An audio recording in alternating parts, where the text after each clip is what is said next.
Okay guys, welcome back. Today we're going to be going over Rococo art. It says Rococo art, you know, whatever. This just gives me trouble sometimes, but yeah, Rococo art. Rococo art is essentially just a continuation of the Baroque. We're gonna have a little bit of a different focus. And here's a good theme to give you an idea.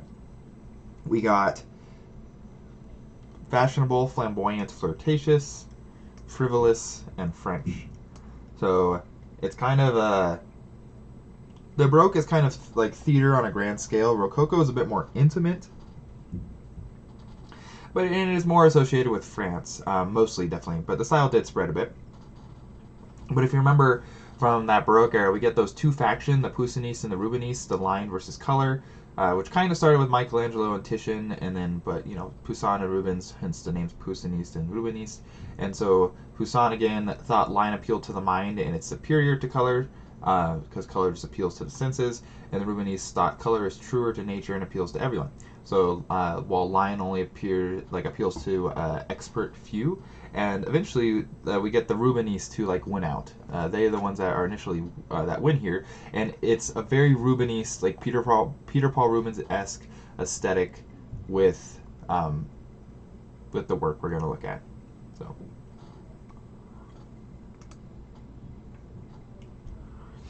But we got these rolling here.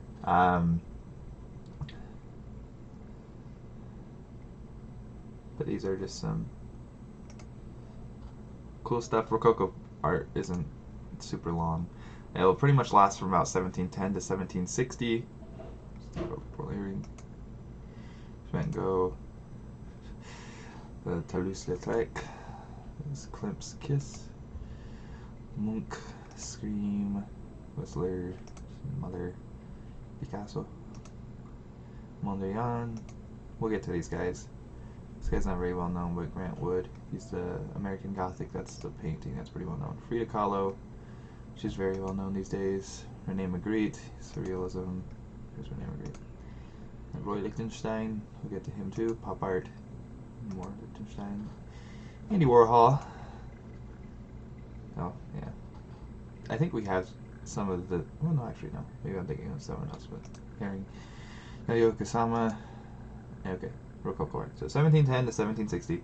But again, a bit more intimate, very similar to Baroque art, and it has a lot more stuff going on. It's often pretty dramatic, but the Rococo art is going to be more frivolous.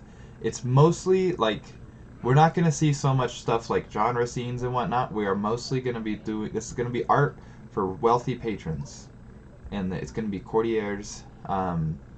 Like wealthy people in the courts and stuff like that, and the like nobility, who are kind of disconnected from most people, to be honest.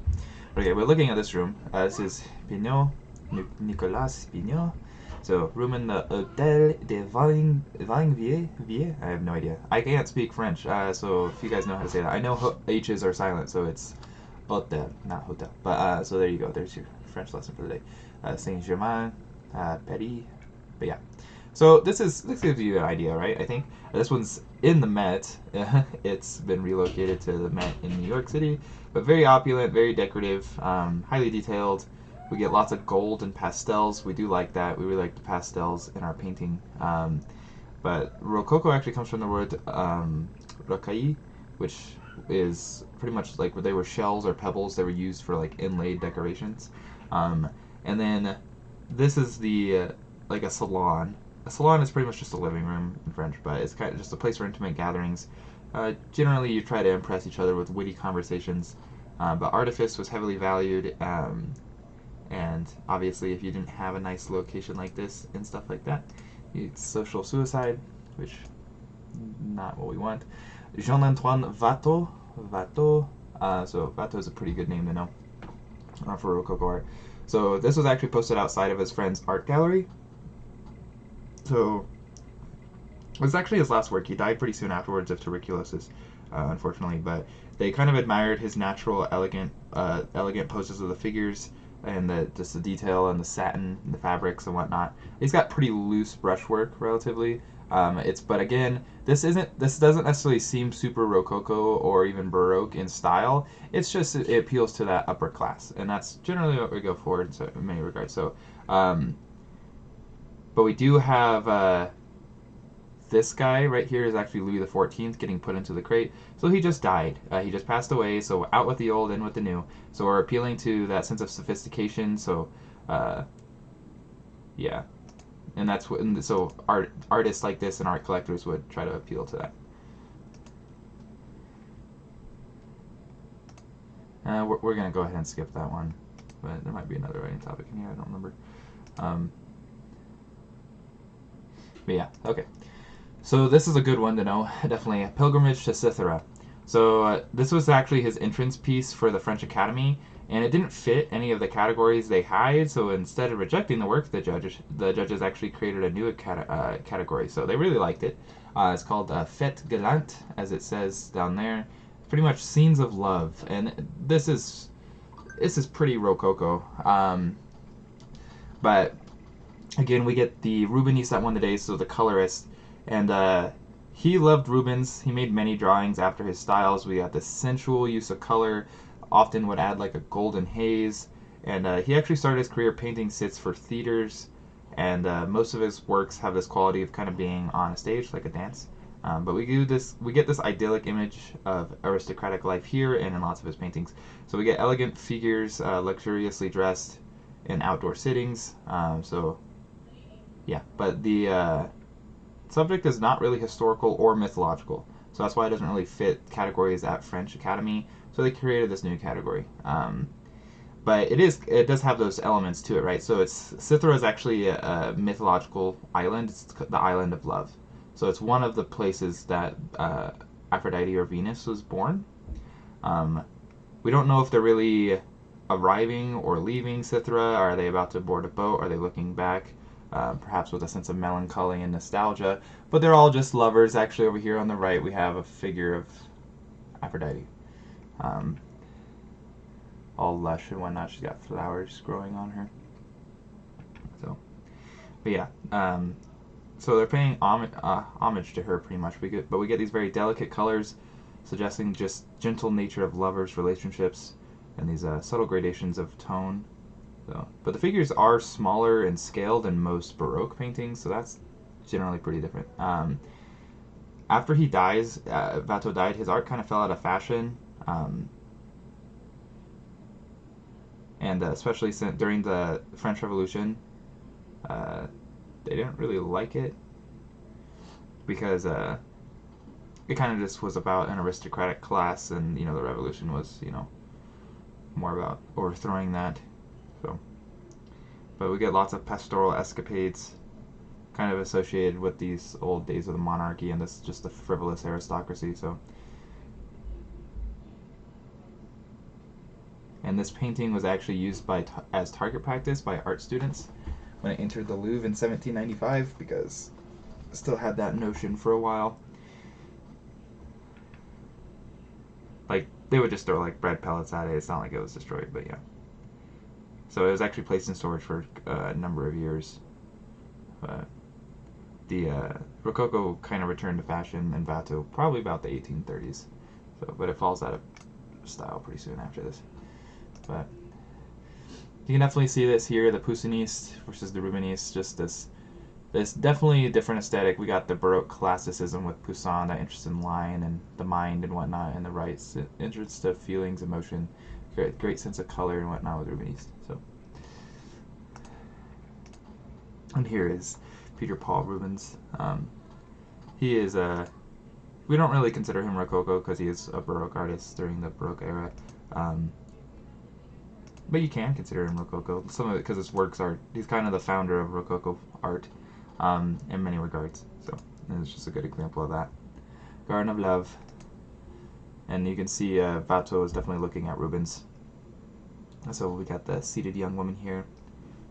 And just keep in mind, because he's a colorist doesn't mean he doesn't know how to draw, of course. So we do get this drawing technique with the 3 colors we got of chalk. So we got black, red, and white. But very informal strokes. Still looks good though. He's obviously talented. Okay. This lady is kind of famous. So this is Francois Boucher, the portrait of Madame de Pompadour. So if you've heard of the Pompadour haircut, it's named after her. So, and this guy was actually her court painter.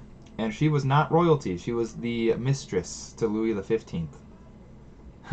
And she lived in the palace. So she was the mistress and the political advisor. And she was known to be a major patron of the arts. She was known for being very well educated, very cultured and beautiful and elegant and sophisticated and stuff. So we have her like reading a book here and all these papers on the ground and whatnot. So she's very smart. She's obviously very pampered in her position. But yeah, the very luxurious room. The dress is very opulent. It looks quite nice. But surrounded by her accomplishments as an educated woman. But with that Rococo sense, we got these pastel colors, very great sense of opulence. This pretty leisurely pose, but very much appealing to aristocratic taste. Also supposed to be kind of seductive. Like we get in the background, we have references to Venus with like the Cupid and just roses in general too. So.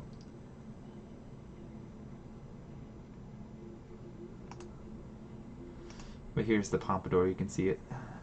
Betty Davis, Elvis. And it's named after her, the official mistress. And you can see there are numerous variations of this. But. And the Gibson Girl style kind of revived this, Gibson like a magazine and whatnot. But yeah, okay. But this one's pretty famous. I assume you guys have seen this. Jean-Anne Fragonard. You can just call him Fragonard. This way. So he's actually a pupil of Boucher, and he's a colorist. So we definitely get the sense of fantasy, flirtation, licentiousness, with the Cupid and stuff here, whispering about what's going on. But pastel colors, definitely a private scene in a lush landscape, very lush. So I mean, this is very Rococo, perhaps the quintessential Rococo work of art. It's pretty straightforward. We get this dude pushing her on a swing, and unbeknownst to him, her lover is hiding in the bushes, and she is,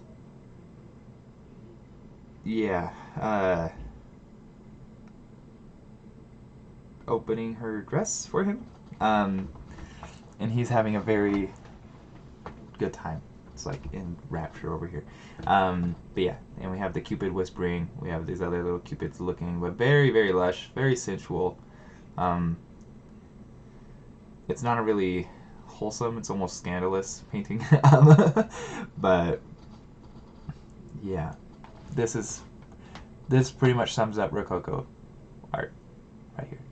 This is for an upper class and their love affairs. So here it is, a friendlier version from Frozen.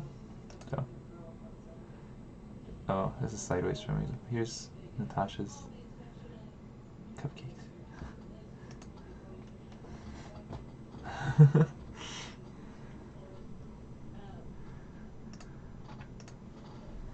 Ah, beautiful.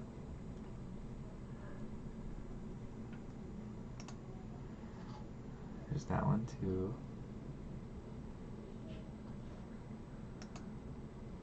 Rococo pebbles. Okay. But here's some good characteristics of Rococo art if you haven't gotten them down from what I've said in some of these paintings, but just a good list for them. It originates in France, so it's kind of associated with them pretty heavily, but kind of continues the light movement color of the Baroque, but definitely applied to non-religious subjects. So yeah, but very decorative, kind of superficial. Doesn't really mean much. Most of these works don't mean much of anything. But just appealing to that aristocratic taste. We have lots of pastel colors, subjects of love, flirtation, licentiousness. So lots of fantasies. We do get lots of lush landscapes, which sometimes look pretty good. Yeah, but very private, intimate scenes. Okay. Rococo art in Venice. So Here's another artist back to Italy, Rosalba Carriera. So it's, even though associated with France, mostly, you know, we do get other people's. Charles Sackville, second Duke of Dorset, which is it's southern central England. I think Bournemouth is there, and it's a pretty wealthy area, to be honest. But yeah, 1730, very much using, you know, pastels. We got these colored chalks, of course, and then as a finished, it's kind of yeah, so we're using pastels as finished works, really. So they've been used up to this point, but mostly just for preparatory drawings and sketching. But we're using them here for the final work. So it's supposed to be this sense of like immediacy, this sensuous finish, and this pretty intimate. But it's still relatively kind of typical for portraits, as we've seen. But Carriera himself is from Venice. He was known for showing the psychological intensity of sitters. That's the idea. So he had a pretty broad clientele, international base. He was a member of 3 different artists' academies, including the French Academy. So, which was like the big one at that time.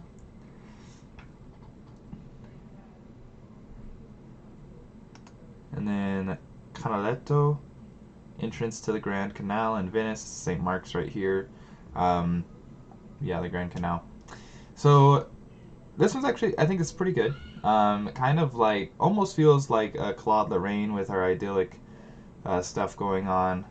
This is more city-based in some regards because of the Venice, but keep in mind this isn't really to show the beauty of the city necessarily. These were painted on a pretty broad scale for rich clientele, because if you, oh, I went to Venice, here, let me buy a painting that, so, you know, today we take a photo to show, or to commemorate our trip. Back then, all the rich people that get to travel around, they would buy a painting. So we buy these paintings just to sell to rich people on their grand tour, on their tours and whatnot. So lots of these, it's like a tradition, the wealthy people travel around. You go see it, you gotta go pull out all the stops in Europe, and you want to get a painting for each one, pretty much. So that's what we got here. Or you can buy a postcard, it's a lot cheaper. But going back to France, Chardin. So he's pretty famous, and he's perhaps the most authentic feeling of the Rococo artist, Jean Simeon. This is Soap Bubbles. This one's pretty famous, actually. So he's a member of the French Academy, but he definitely has a different background. He actually came from a middle-class family. So he came from the middle class, which was on the rise in France. And he did very much like Dutch work. He liked their still lifes. He liked their genre scenes. And his patrons were usually, and so this reflects that, were usually members of the middle class. They weren't the really wealthy aristocracy. And so often his paintings kind of express the virtues of hard work, frugality, honesty, family life, stuff like that. And then bubbles themselves are kind of a symbol for vanitas, so just that brevity of life. It don't last very long, of course, pop pretty quickly. But it's what makes it Rococo, and it is still intimate, has this private moment, and this sense of play. It's a bit more wholesome, well, definitely more wholesome than all the other ones are like that. But that's how it fits the period, and it does fit it that characteristic in that regard. This one's actually in DC, and there's a version of it in LA at the LACMA as well. Here's what a student did.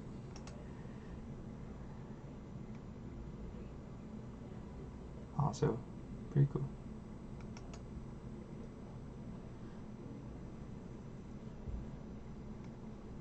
I don't remember what that says, but it pretty much says Mama said it's my turn. So, for those of you that may like to do more this stuff, you know, you don't have to all paint something or whatever if you don't want to. But that's pretty good. Okay. And then across the channel to England, Thomas Gainsborough, or whatever, Mrs. and Mrs. Andrews. So Thomas Gainsborough is definitely the biggest name for Rococo art in England. This is a portrait for the newlyweds, essentially. They just got married.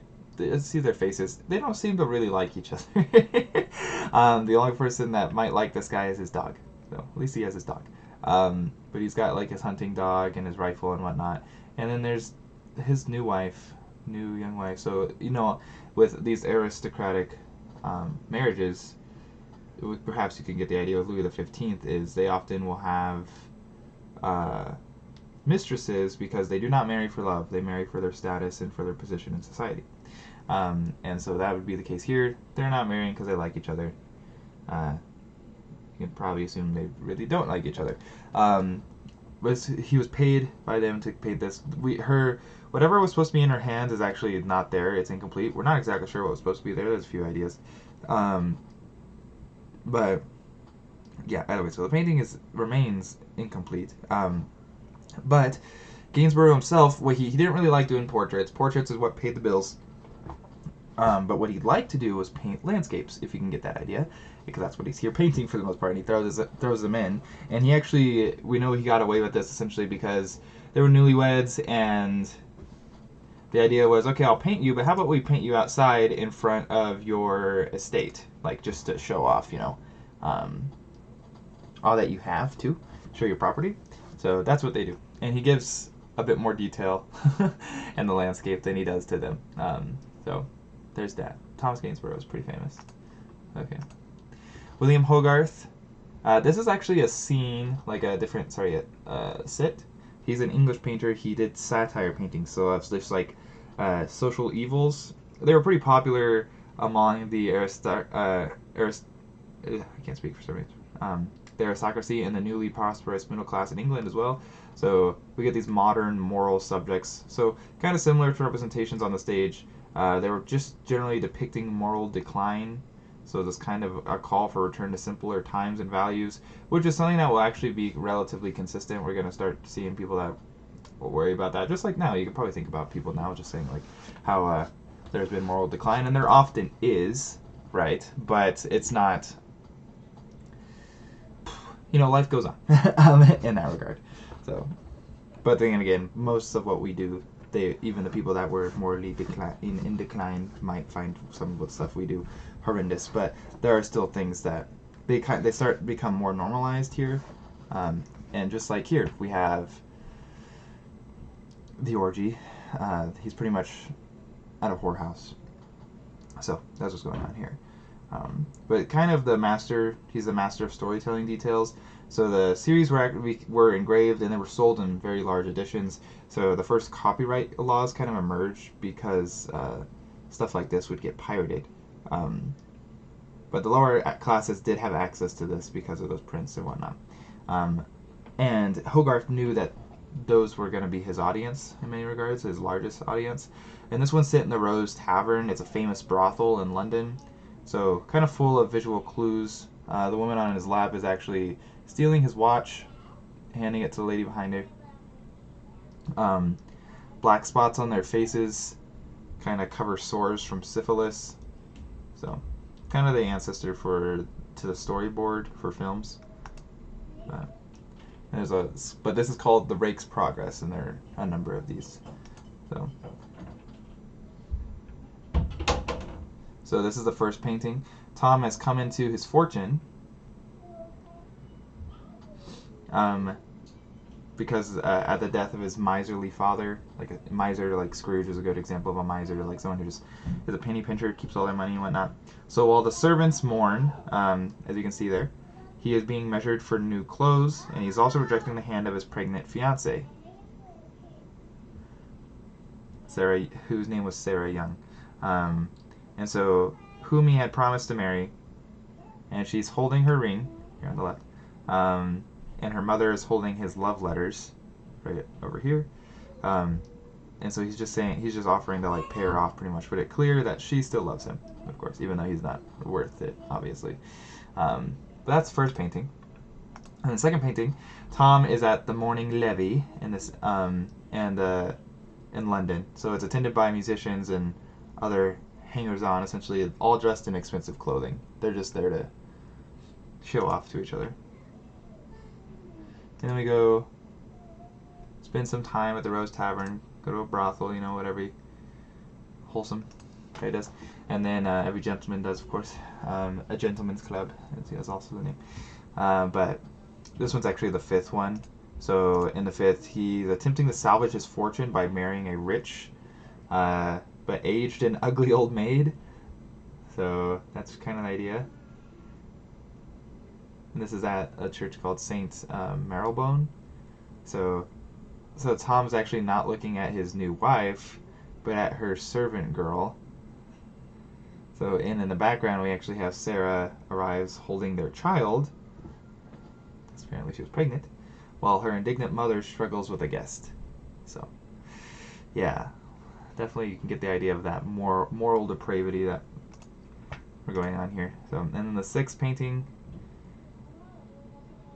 it actually shows Tom pleading with God. So he's pleading for the assistance of the Almighty in a gambling den. So after losing his new fortune, he's gambled it all away, spent it all away. So neither he nor the other obsessive gamblers, seem to have noticed a fire breaking out in the background. So he gets a place filled with smoke. So, yikes. But see, stuff like, perhaps if you don't spend too much time around it, lots of people do throw their lives away with gambling and stuff like that. And it's something people just do. It's not, even though many of us might realize it's not good. And same with, perhaps more noticeably, more upsetting is the last one with the, what are they, fornication and adultery and stuff like that. Not coveting, he's not interested in his wife, he's interested in her young servant girl, and then also he has a child out of wedlock with another woman who's not taken care of or anything like that, and that's pretty common these days more than ever. And here's this one. So all is lost essentially by the seventh painting. So he's actually incarcerated in the notorious Fleet. It's a debtor's prison. So he's ignoring the distress of both his angry new wife, but the old lady, and faithful Sarah, who cannot help him this time. So both the beer boy and the jailer demand money from him, and Tom is pretty much beginning to go mad. So, it's kind of indicated as both by the telescope and this dude over here practicing alchemy. So, telescope with star signs and stuff. Don't tell me you're a Virgo or anything, please. But yeah.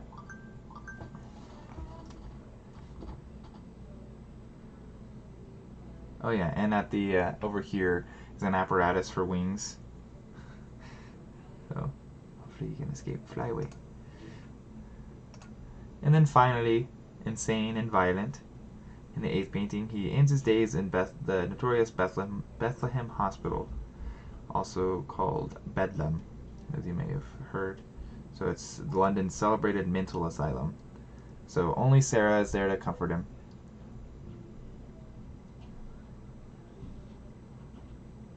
But he's still continuing to ignore her. Oh.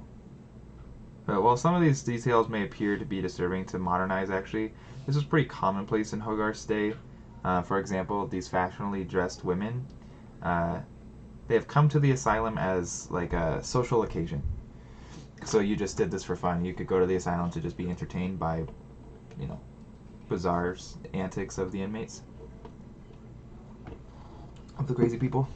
So, totally not something that would be socially okay these days.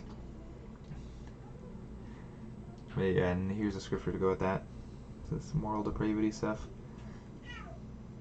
Brought nothing into this world, and it's certain we can carry nothing out. But here's an engraving of that third one, the orgy.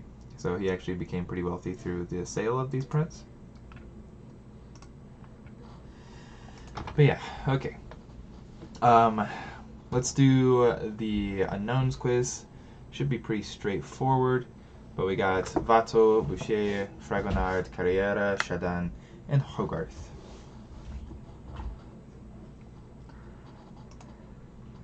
Practice.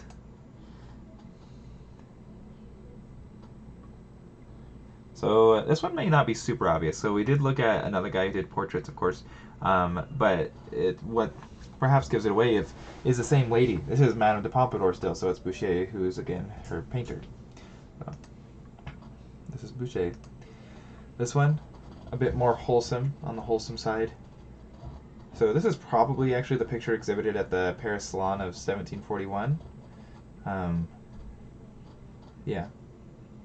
And we know that this is the son of a cabinet maker and the friend of Chardin. So this is Chardin. But making a house of cards, symbolizing the fragility of human endeavor. Here's this one. It's in a Getty. This is our portrait guy. You can see the pastels, definitely. Rosalba Carriera, Lord Sydney Beauclerk.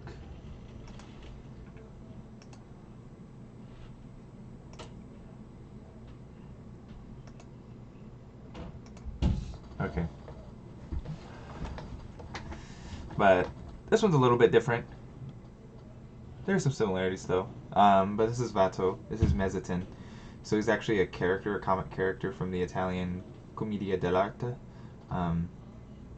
So he was a pretty common character to see in Paris. So he's kind of the deceived lover, the lovelorn guy.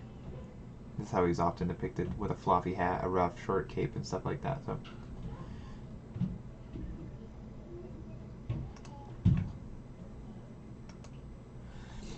Okay, back to a garden. A sneaky scene of love with Aphrodite and Cupid looking over. This is Fragonard, Jean-Honoré Fragonard. So like the swing, this is The Progress of Love, called The Meeting, from a series called The Progress of Love. So it's called The Meeting. And lastly, we get another print. So this is Hogarth, from the 4 Stages of Cruelty. Cruelty in perfection. What does it say?